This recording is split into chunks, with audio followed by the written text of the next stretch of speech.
하나님 말씀은 로마서 5장 11절부터 21절까지입니다. 로마서 5장 11절부터 21절까지입니다. 봉독하겠습니다. 그뿐 아니라 이제 우리로 화목하게 하신 우리 주 예수 그리스도로 말미암아 하나님 안에서 또한 즐거워하느니라. 그러므로 한 사람으로 말미암아 죄가 세상에 들어오고 죄로 말미암아 사망이 들어왔나니 이와 같이 모든 사람이 죄를 지었으므로 사망이 모든 사람에게 이를 얻느니라. 죄가 율법 있기 전에도 세상에 있었으나 율법이 없을 때에는 죄를 죄로 여기지 아니하였느니라. 그러나 아담으로부터 모세까지 아담의 범죄와 같은 죄를 짓지 아니한 자들까지도 사망이 왕노릇하였나니 아담은 오실 자의 모형이라. 그러나 이 은사는 그 범죄와 같지 아니하니 곧 한 사람의 범죄로 인하여 많은 사람이 죽었은즉 더욱 하나님의 은혜와 또한 한 사람 예수 그리스도의 은혜로 말미암은 선물은 많은 사람에게 넘쳤느니라. 또 이 선물은 범죄한 한 사람으로 말미암은 것과 같지 아니하니 심판은 한 사람으로 말미암아 정죄에 이르렀으나 은사는 많은 범죄로 말미암아 의롭다 하심의 이름이니라. 한 사람의 범죄로 말미암아 사망이 그 한 사람을 통하여 왕노릇하였은즉 더욱 은혜와 의의 선물을 넘치게 받는 자들은 한 분 예수 그리스도를 통하여 생명 안에서 왕노릇하리로다. 그런즉 한 범죄로 많은 사람이 정죄에 이른 것 같이 한 의로운 행위로 말미암아 많은 사람이 의롭다 하심을 받아 생명에 이르렀느니라. 한 사람이 순종하지 아니함으로 많은 사람이 죄인 된 것 같이 한 사람이 순종하심으로 많은 사람이 의인이 되리라. 율법이 들어온 것은 범죄를 더하게 하려 함이라. 그러나 죄가 더한 곳에 은혜가 더욱 넘쳤나니 이는 죄가 사망 안에서 왕노릇한 것 같이 은혜도 또한 의로 말미암아 왕노릇하여 우리 주 예수 그리스도로 말미암아 영생에 이르게 하려 함이라. 아멘.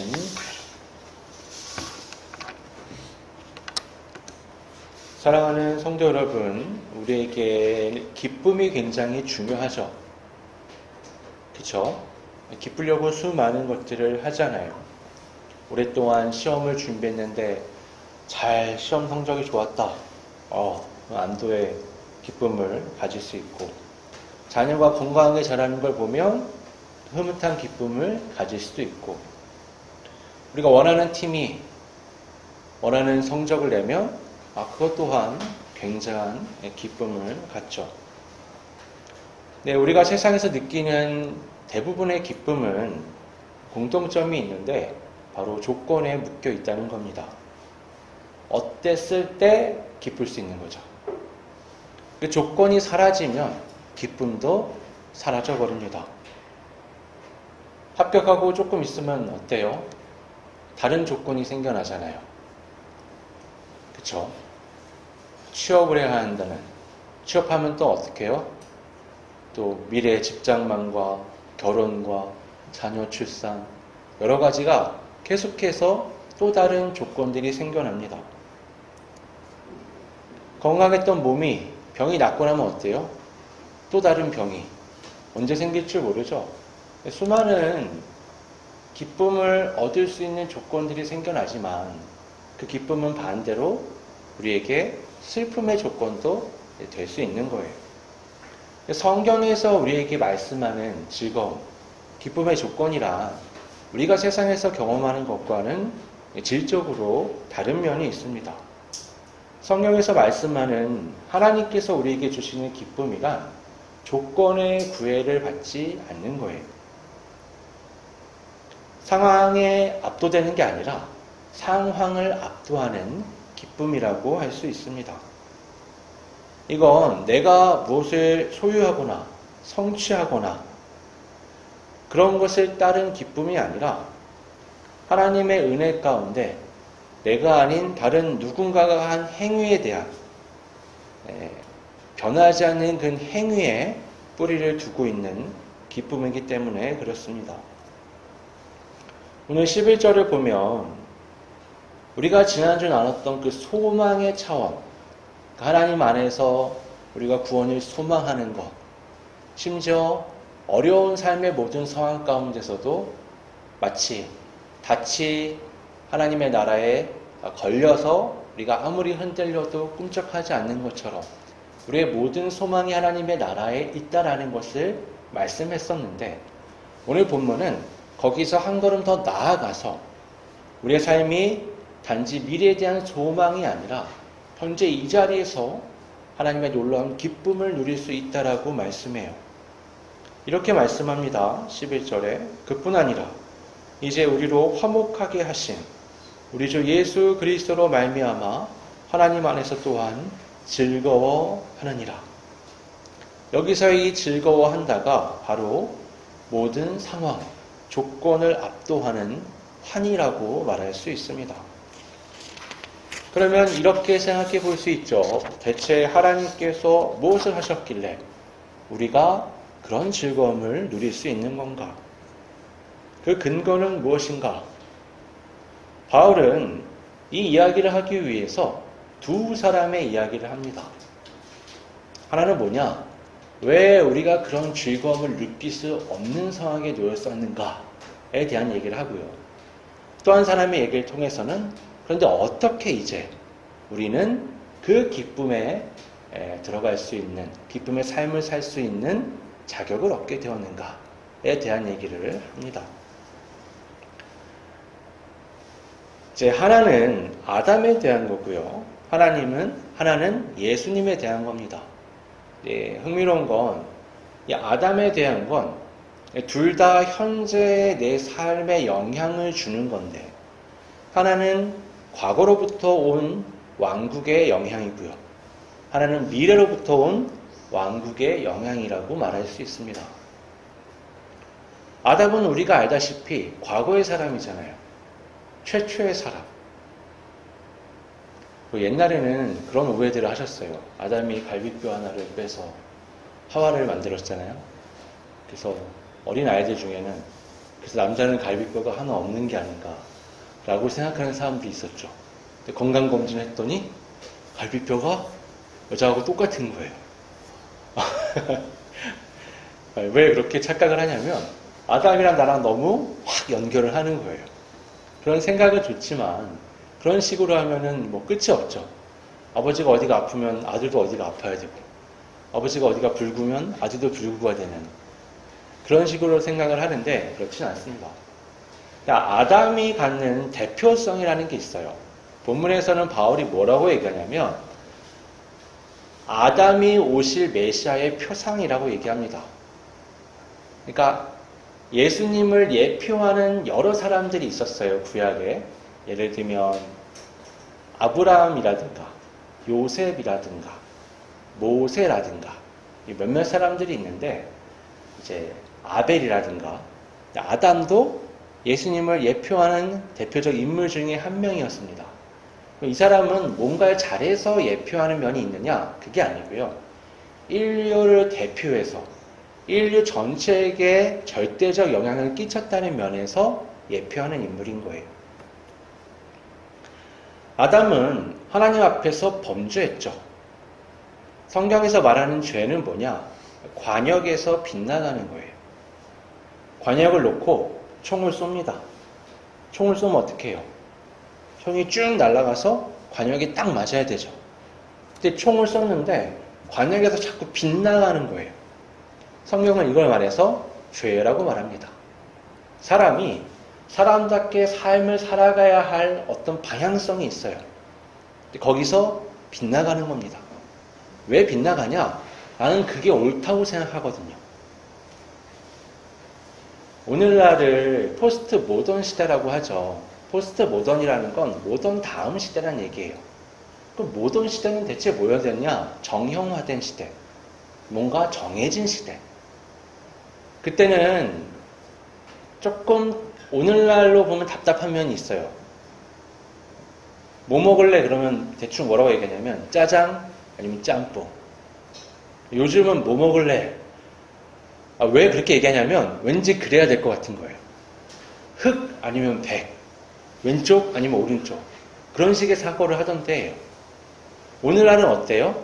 굉장히 컬러풀하죠. 다양하죠. 수많은 가능성을 열어줍니다. 근데 여러분, 이게 좋은 것 같은데요, 사실은 그렇게 좋은 게 아니에요. 왜냐하면 정형화된 옳고 그름이 없으면 사회적으로 제대로 된 질서가 세워지지 않습니다. 왜냐하면 나도 옳고 너도 옳고 쟤도 옳고 모두가 옳아. 그러면 사회의 정리가 잘 되지 않아요.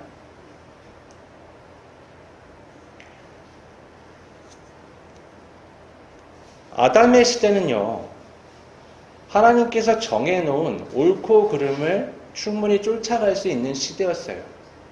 그런데 죄라는 게 아담에게 선택권을 부여합니다. 결국 선택권이라는 건 의심에서부터 시작돼요. 뱀이 한 게 그거였거든요. 하나님이 너한테 이거 먹으면 죽는다고 했지만, 직접적으로 하와에게 얘기했지만, 그런데 정말 그럴까? 라는 걸 아주 교묘하게 말로 질문을 하는 거예요. 이게 어떤 식의 과정을 통과하냐면, 하나님이 동산 중앙에 있는 나무의 실과를 먹지 말라고 하셨어? 라고 물어보면 답은 명확해요. 그래. 근데 질문을 한번 꼽니다.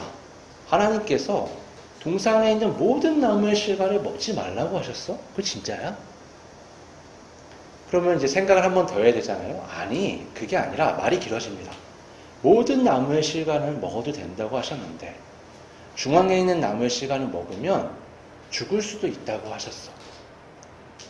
이 사람의 지식이 잘못됐다라는 게 드러나는 순간이죠. 그 점을 파고듭니다. 아니, 그거 안 죽어. 하나님이 거짓말한 거야. 그러면서 두 번째 또 함정을 파요. 뭐라고? 너는 사실 위대한 사람이야. 내 신이 너를 질투해서 너가 신처럼 못되게 하려고 함정을 파는 거야. 내가 대단해, 내가 위대해, 내가 굉장하고 그럴 수 있는 가능성이 지금 눈앞에 있어. 그 순간 이 뱀이 거짓말을 하고 있다라는 생각은 하지 못하고요, 하나님이 거짓말을 하고 있다라고 생각을 하게 됩니다. 그 결과가 불순종이었어요. 관역에서 벗어나는 거죠. 하나님이 정하신 사람됨에서 벗어나 버린 겁니다. 그게 죄예요. 그걸 통해서 사망이 이 땅 가운데 왕노릇하게 되었습니다. 그러면 누군가는 그렇게 생각할 수 있어요. 아니, 아담의 죄는 아담의 죄고 나는 나죠. 그렇잖아요. 아담이 지은 죄가 뭐 나하고 큰 상관이 있나요? 근데 여러분, 우리의 삶은 매 순간 내가 아담의 죄의 영향 아래 있다는 걸 증명하는 삶이에요. 이렇게 예배를 드려도 말씀이 잘 귀에 들어오지 않죠. 온갖 것들, 좋아하는 것들이 머릿속에 떠오르고 걱정거리가 끊이지 않고, 하나님, 싫어요. 나는 내가 좋아하는 것들을 쫓아가고 싶거든요. 그럼 어떻게 돼요? 이 신앙을 거부하고 싶고, 이 신앙의 중요성을 떨어뜨리고 싶고, 반항하고 싶고, 딱히 하나님의 말씀에 대해 거부할 이유가 별로 없는데요, 그런 마음들이 막 샘솟습니다. 왜냐하면 그래야만 내가 원하는 내 삶을 살 수 있기 때문에 생각해요. 우리가 생각하는 자유는 뭐냐면 내가 마음대로 하는 거예요. 내가 마음대로 하는 거. 내가 어디로 보고 싶을 때 어지르고, 내가 놀고 싶을 때 놀고, 내가 하고 싶을 때 하고. 큰 착각은 뭐냐면 그래도 나는 잘 살 수 있을 거라고 생각하는 거예요. 혹시 자녀들이 그런 생각을 갖고 있다면 그렇게 살게 해주세요. 대신 부모가 없는 곳에서 혼자 알아서 마음대로 일주일 정도만 살게 해주세요. 네 힘으로 네가 먹고, 네 힘으로 네가 입고, 네 힘으로 네가 살고, 모든 걸. 애들이 하는 반응은 보통 어떤 거냐면요. 근본적인 질문을 하지 않아요. 내가 지금 먹을 수 있는 거, 내가 지금 잘 수 있는 거, 내가 지금 입을 수 있는 거, 내가 지금 무언가를 하고 싶다라고 할 수 있는 그 모든 근간에 하나님의 은혜와 부모를 통한 은혜가 있다는 걸 생각을 잘 안 해요. 이렇게 큰 착각을 하고 있는 아이들은 그래서 그냥 놔줘보는 거예요. 일주일 지났는데 잘 산다? 한 달, 두 달, 세 달. 하게 해주세요. 탕자처럼 돌아옵니다. 두 손 들고. 100%예요. 그렇게 할 수가 없거든요. 아담은요, 우리가 아담과 다르다고 아무리 외쳐도요, 그렇지 않아요. 우리는 매일같이 아담의 범죄를 증명하며 살아갑니다. 그 결과 사망이 우리 세계 가운데 왕노릇하게 됐어요. 근데 그때에, 바로 그 저주가 넘치는 그때에 바울은 더욱 은혜가 넘칠 수 있게 되었다라고 말씀합니다. 어떻게 해요? 과거의 그 죄의 왕국의 영향이 지금까지 있는데 미래에 하나님의 구원의 왕국의 그 역사가 오늘날 영향을 끼칠 수 있게끔 되었다라고 얘기하는 거예요. 어떻게 해요? 그리스도 예수의 십자가의 대속을 통해서 말이죠. 이게 얼마나 대단한 거냐면 이런 거예요. 우리가 예수님을 믿을 때 착각하기 쉬운 게 뭐냐면 일종의 내가 죄에 빚이 한 100억 있었다. 근데 그걸 그냥 예수님이 탕감시켜줬다라고 생각하는 거예요. 그것도 놀라운 은혜죠. 엄청난 겁니다. 근데 사실은 그게 아니라 거기에 더해서 마치 비교할 수 없는 몇 조의 재산을 우리에게 준 거나 다름없는 입장이 되는 거예요. 그러니까 단순히 죄의 문제가 해결됐다가 아니라 하나님의 놀라운 구원의 은혜를 입은 삶을 살게 됐다라는 게 훨씬 더 중요한 의미를 갖는 거예요. 17절에 이렇게 얘기해요. 한 분 예수 그리스도를 통하여 생명 안에서 왕노릇 하리로다. 여러분 생각해 보세요. 예전에는 죄와 사망이 우리의 왕이었어요. 그죠? 근데 그 왕의 권세에서 벗어나는 정도가 아니라 이제는 어때요?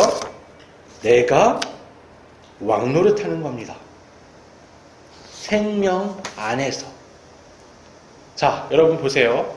내가 생각하는 죄악에 물든 내가 기대하는 욕망의 삶의 왕이 아니라 생명 안에서 왕노릇한다는 게 아주 중요한 부분입니다. 그럼 어떤 식으로 왕노릇을 할 수 있느냐? 더 이상 죄의 역사를 반복하지 않는 식으로 왕노릇하는 거예요. 우리 삶의 가장 기본적인 관계가 가정이죠. 부부의 문제, 부모 자식 간의 문제. 내가 부모의 입장일 수도 있고 자식의 입장일 수도 있죠. 여기서 이제 보통 생기는 문제가 어떤 거예요? 그런 거죠. 몇 번을 말해. 너는 왜? 어떻게? 이런 거죠. 어떻게 이렇게까지 변하지가 않아? 너 때문에 살기가 힘들어. 학생들은 어떤 얘기 많이 들어요? 너 공부 좀 해. 도대체 어떻게 하려고 그래? 근데 여러분 그런 말들이 굉장히 상처가 돼요. 고통이 돼요. 여러분 세상 천지에 공부를 못하고 싶은 학생은 한 명도 없습니다. 부모는 답답하니까 얘기를 하지만 학생은 어때요? 자기가 더 답답해요.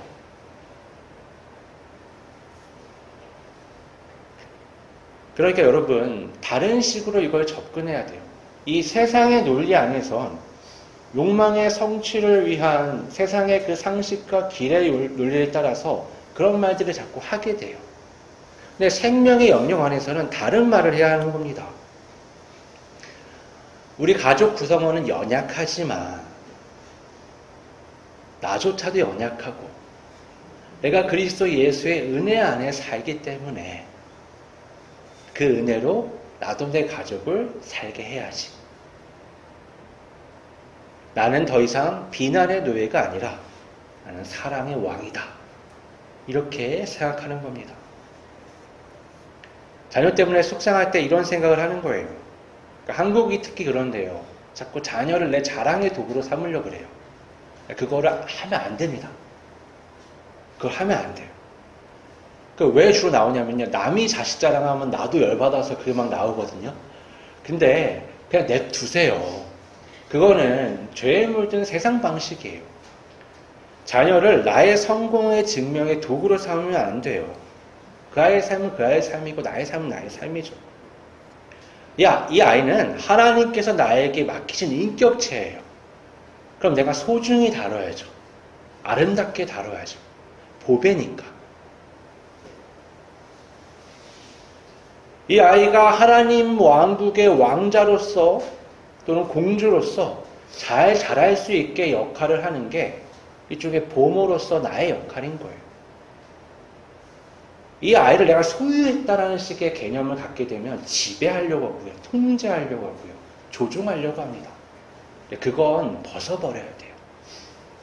나는 이 아이를 도와서 하나님의 은혜 안에 살아가게끔 인도하는 인도자의 역할을 하는 거예요. 직장도 그렇죠. 여러분, 오늘날 직장이라는 데가 성과를 증명해야 되는 곳입니다. 왜냐하면 그래야 나의 가치가 증명되기 때문에. 그렇잖아요. 뭔가 큰 성과를 자꾸 반복해서 내야. 왜 내요? 그래야 비교 우위를 내가 점할 수 있고요. 그래야 내가 가치 있는 사람이 되고, 그래야 연봉에 오르고 진급할 수 있기 때문에 그래요. 근데 여기에 너무 매이게 되면 어떻게 되냐면요. 이게 내 삶의 전부가 돼버려요. 그러니까 오늘날 사람을 그런 걸로 등급을 매기잖아요.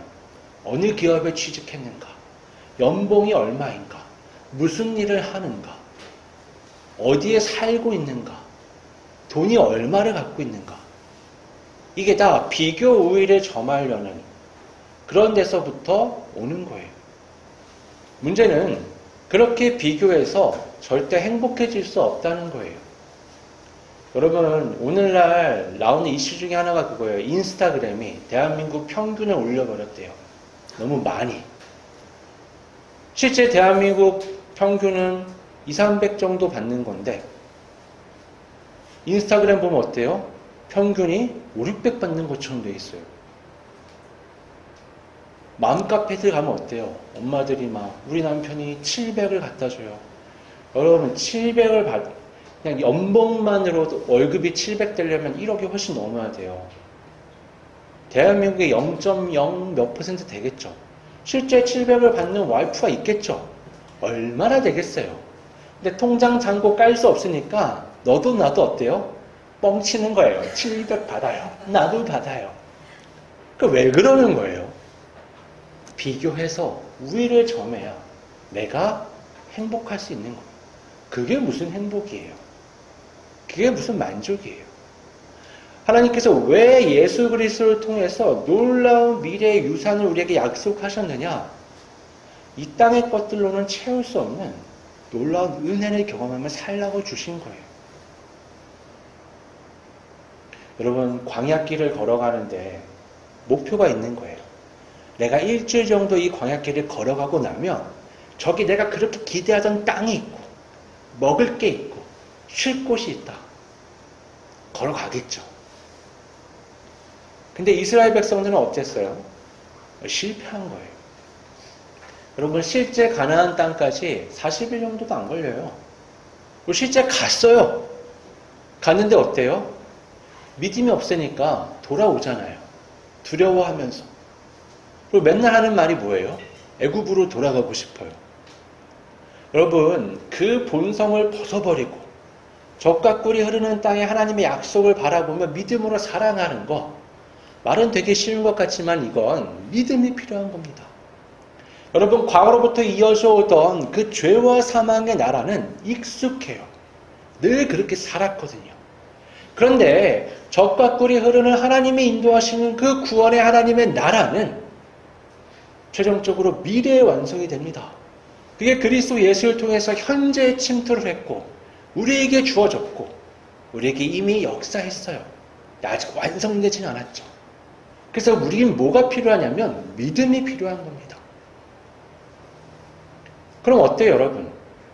난 지금 오늘을 살아가니까 하나님 나라가 아닌 죄와 사망의 권세 아래서 그것을 쫓아 삶을 살아가겠어. 이렇게 말씀하실 거예요. 아니죠. 거기에 좀 거슬려도 잘 맞지 않아도 나는 이미 하나님의 나라에 속한 사람이니 그 나라에 맞는 삶을 지금부터 배워나가며 걸어가겠어. 이게 맞는 거죠. 여러분, 화가 나면요, 분노하기 마련이에요. 관계가 틀어지면 거친 말이 나옵니다. 죄와 사망의 권세 안에 있는 이 땅 가운데선 그게 자연스러워요. 내 육신의 욕망을 채우고 내가 기대하는 바를 쫓아서 전력으로 달려가며 내 만족을 추구하는 거, 정상적이에요. 이 죄와 사망의 나라에서 말이죠. 하지만 하나님의 나라에서는 비정상이에요. 그게 바로 죄에 묶여있는 노예예요. 뭘 해도 결국에는 자기 자신을 쫓아서 살아가는 것. 하나님이 없이. 그래서 하나님의 그 사랑의 관역에서 벗어나서 인간됨을 잃어버리고 실패한 삶을 쫓아가는 것. 그래서 마치 내 행복을 쫓아 살아가는 것 같지만 손에 잡히지 않는 행복 때문에 계속 갈증을 느끼며 공허함 가운데 삶을 끝까지 살아가는 것. 그게 세상의 삶이에요. 하나님 앞에 있으면 내가 쫓아가는, 내가 좋아하는 것들을 버려야 되는데요. 맞습니다. 하나님의 예고하시는 하나님의 나라를 쫓아가기 위해선 내가 화날 때 참아야 되는데요. 맞습니다. 내가 자랑하고 싶은 것 버려야 되는데요. 맞습니다. 내가 생각하는 세상의 쾌락적인 것들을 멀리해야 되는데요. 맞습니다. 왜냐하면 그게 바로 죄와 사망의 노예의 길에서 벗어나는, 하나님이 기대하시는 관역을 향해서 나아가는 참 자유인의 삶이기 때문에 그런 거예요. 여러분, 그리스도인은 미래에 대한 염려가 어떤지 보면 확실하게 알 수 있어요. 우리는 늘 불확실한 상황 가운데 놓입니다. 경제 문제가 있죠. 노후 문제가 있습니다. 건강에 대한 염려가 있어요. 이게 모두 다 현대인의 문제입니다. 이게 사망이 왕노릇하는 곳에서는 다 당연한 문제들이고 그걸 걱정하는 건 당연한 증상이에요. 아담의 목소리가 그런 거예요. 이제 어떻게 먹고 살지? 나는 어떻게 건강을 책임지지? 이 끝에 뭐가 있기 때문에 그런 거예요? 죽음이 있기 때문에 그런 겁니다. 앞이 캄캄한 거예요. 건강검진했는데 결과가 안 좋으면 어떡하지? 늘 염려하잖아요. 여러분, 우리는 미래의 왕국을 현재로 끌어와 사는 사람들이에요. 그래서 그리스도의 그 왕국의 선포로 이것들에 맞설 수 있어야 합니다. 여러분, 나의 참된 안전은 은행 잔고가 아니라 나를 키우시는 하나님의 신실하심에 있다 라고 믿는 거예요. 하나님께서 나의 영혼을 책임지시겠다고 말씀하셨는데 나의 오늘을 책임지지 않으실까요? 염려는요, 노예의 길로 가는 거예요. 하나님을 신뢰할 때 왕의 길을 걸어갈 수 있는 겁니다. 여러분, 죽음은 피할 수 없는 거예요. 여러분, 지금 솔직히 얘기해서 그렇잖아요. 오늘 이렇게 우리가 만났지만 한 주 안에 누가 언제 죽을지 모르는 거예요. 그걸 누가 알겠어요? 나이가 많으니까 내가 먼저 죽겠지? 아니요. 아무도 알 수가 없습니다. 죽음은 모두의 문제고요. 이건 사망의 세계 안에서 가장 두려운 문제입니다. 하지만 그리스도 예수 안에서 그건 더 이상 두려운 문제가 아니에요. 왜냐하면 죽음 너머에 하나님의 나라의 생명이 나를 기다리고 있기 때문에 그런 겁니다. 여러분, 우리는 오늘 생각해 봐야 돼요. 두 개의 여건이 우리에게 있는 겁니다. 하나는 사망의 왕국의 여건, 하나는 미래 하나님의 나라의 생명의 여건. 근데 오늘 내가 어떤 여건으로 살아갈지는 나의 선택에 달려 있습니다. 과거라는 낡아 빠지고 찢어진 아담이 준 그 그 왕국의 여건으로 살아갈 건가? 빛나는 하나님의 나라의 미래의 여건을 들고 살 건가?